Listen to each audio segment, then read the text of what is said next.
right. Hello. Welcome back to this podcast.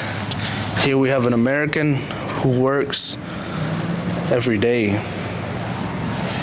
Hi. I do a variety of construction stuff and whatnot, like welding, power plants, shutdowns, whatnot, and it's enjoyable. I haven't been on one in a month or two, but work's a little hard to come by around Christmas time. So, what motivates you to work every day? I want nice stuff, man. If you want nice stuff, you just gotta have the strive for it. You know, you gotta wake up every morning and you gotta say, hey, well, how bad do I want it? Maybe like this job sucks, and you just gotta, just hustle through it. And like you say, so what was one of the first jobs you worked in? I probably up in North Charleston, South Carolina. I went up there and I learned how to weld and do all kinds of stuff. I was doing 7/12s, which is 7 to 7, 12 hours.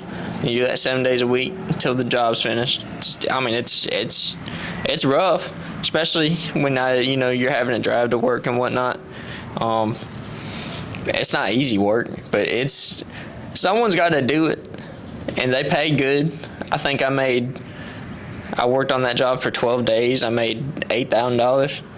12 days and $8,000? Yeah. What'd you buy with that? Listen, we're not talking about what I buy. I went on a bunch of Tinder dates. And spent, that's how it is. You work and then you come home and you lay down the pipe, and that's life for a construction man. Hoping to find love, but you ain't really got time for it. So it's just, different girls every week. You may be in this town, it may be a different girl. It's just, shitty way to look at life, but that's just how it is. And where, so you worked in that area doing that type of work. What other type of work have you worked in? I've been all over. I've worked in different steel shops. Steel shops aren't my favorite because I hate that feeling of going in every day and seeing the same people. I do like travel work because I get to go every day and, or not every day, but every couple of weeks. And if you don't like the people on that job, just drag up, just go to the next one. And it's just how it is, And so this is mainly labor-intensive jobs. And how does your body handle it? What do you do? When you first start, it sucks. Working 12-hour shifts is not fun. But once you get used to it and get in that flow, you feel unstoppable because you're just going and going and you're running on fumes, but you eventually lose, all sense of time because it just starts flowing by, and then you get that paycheck and you're like, holy shit, that's a lot of money. And that's what keeps you going is the money. You want something nice for yourself, you got to be able to work for it. Build yourself a little nest egg. And so there's that saying, you got soft hands. Do you think your hands are soft or not? My hands are pretty soft. I wear gloves at work. I wear gloves at work. I don't play stupid games, and I ain't winning no stupid prizes neither. That's one of the things any construction guy recommends you. And if they tell you not to wear gloves, they're a retard. I hate to tell it to them. Or that's a mean word. They're not very smart. They need to be wearing gloves because it helps out a lot with your hands, and it can prevent, cuts and diseases from getting in your hands. It's just makes your job easier. And what's fueling this? What are you eating in the morning? What am I doing in the morning? Are you drinking milk or? I drink coffee every morning. I make a pot of coffee and I drink it straight from the pot. I don't add no cream or sugar to it. I don't really like energy drinks. I'll drink soda on my lunch break. That gives me a little caffeine boost. But pot of coffee and Dr. Pepper in my lunch, and that's what keeps me going. Other than that, it's all motivation. That feeling you want to wake up and you want to go to work because you know what that paycheck's going to look like. Your life's going to be a hell of a lot easier if you keep doing this job rather than, working your typical 9 to 5 and making $14 an hour.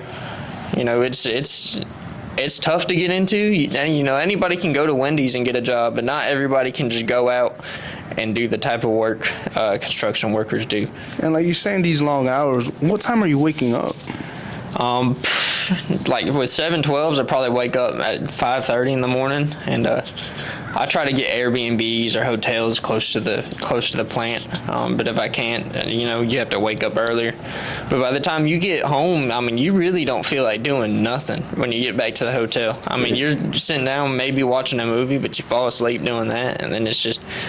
You're only there for a week or two, then you go back home and you see your family, and you've got enough money to stay at home and, work 3 weeks and then take 3 weeks off. I mean, it's all up to you. You keep working it out and just keep going and going and going, which I know some people who do that, but I'm a family man. I like to see my family and be at home. True. You plan on having kids? Eventually. One day I'll settle down and find me something. But as of right now, it's just working. Okay. That's all you really can do. And what's so you worked all these jobs, and have you seen any accidents at the jobs? I've seen a few accidents, nothing major, but saw one guy almost lose his eye, got a shred of metal in his eye because he wasn't wearing his safety goggles. They tell you to wear this stuff for a reason. And if anybody's not wearing it, I mean, you got to let them know, hey, you need to put on your safety glasses or something, because if that shard of metal gets in your eye, you're screwed. Your eyesight is one of the most important things. Your hands are the most important things. You're not wearing your gloves. You get a cut in your hand, that cut gets infected, you can't work because you might lose a finger or something. And it's just, that's going to make your job a million times harder, Everything is in place for a reason. OSHA sucks sometimes, and I think everybody knows that, but that's there for a reason. Oh, wow. Okay. And you buy your tools, or does the company, like where you work, provide them? You can buy them yourself, and then you have your own personal tools. You know exactly how it's going to work. But a lot of the times, companies will have, like, they call them job boxes or trains or different things. They'll provide them to you. When you're working for a different company here, a different company there, they're not going to provide you your own set of tools, but usually they'll have what you need. They'll have a tool shed or whatnot for you on site. And like you say, these travel jobs, you drive. Have you ever taken like the train, or do you fly? It's just way easier to drive because then you got everything with you. You don't have to pay for packaging. Gas is a little expensive, but you get you a little car. You don't need a huge truck. A lot of people think they need a huge truck. I mean, maybe if you're living in town and you can afford the gas, but if you're doing a little travel work, get you a little Honda, a little Kia or something, and just drive to your job every week. And what advice do you have for somebody that's like, it's for somebody that's like, that doesn't work outside? Do you think it gets easier over time? It definitely gets easier over time. Just give yourself the time to build up that strength, and you eventually become immune to it. I mean, you'll start loving being outside. You'll sit inside and you'll get all depressed, and you just, you step outside and you realize how good nature is sometimes. I've worked jobs, in the middle of steel plants and been inside all day and just left that job depressed, and I've worked out in the middle of the woods and it's beautiful out there, and I love stuff like that. I mean, it's a breath of fresh air, Yeah. What's the furthest you've gone to work somewhere? Furthest I've gone is up in Virginia, a little town called Emporia. Worked on a Dominion plant up there. I probably made $6,000 in 4 days there. Oh, wow. That job did end early. Some idiot didn't know how to operate the crane. They give you one job, and say, hey, don't move this over here. Well, when you move it over there, something stupid happens. I mean, like I said, rules and regulations are in place for a reason. They tell you to do something, you just got to do it, How are the people you're working with? Like you said, there might be people that don't listen to what is supposed to be said, but are usually the people you work with, what type of people are they? A lot of them are cool. I mean, they'll cut up with you all the time, shoot the shit, and it's a lot of them are real fun to work with. You'll see the same guy on different jobs, and you'll talk to them, and you'll make friends. But some people you work with, I mean, they come in there for the money and they don't talk, and they're cool to work with because the job is going to get done and you know exactly what to do, but it makes the day kind of go by longer. Then you just got the worst people, just absolute assholes. I mean, they they're there for their money, and that's it. And they'll just be the biggest dick to you, and it's just, it ain't fun. I mean, if you're gonna go to work and you know the job sucks, I mean, try to make it fun for other people.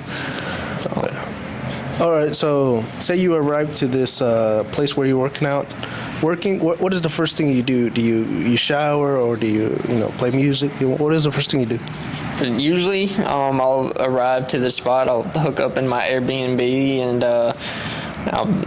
usually I'll take a shower because it's driving sucks. You get nasty driving, and I'd get some food, get ready for the next day, and then the first day is always orientation. Something's got to get set up right.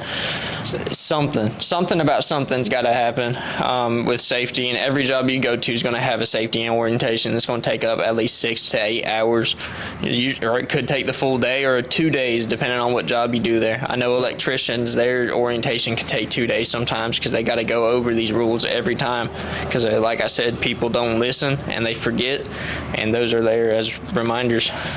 And so it's a lot of hands-on. Is there any writing involved? Like, do you have to put out some papers, or? There's a lot of math involved. A lot of math. I do like fitting and whatnot, and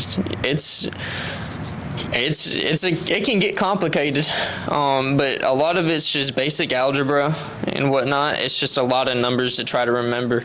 If you can't read a tape, if you're interested in looking into these types of jobs, learn how to read a tape measure. That's the first thing they're going to ask you is, can you read a tape measure?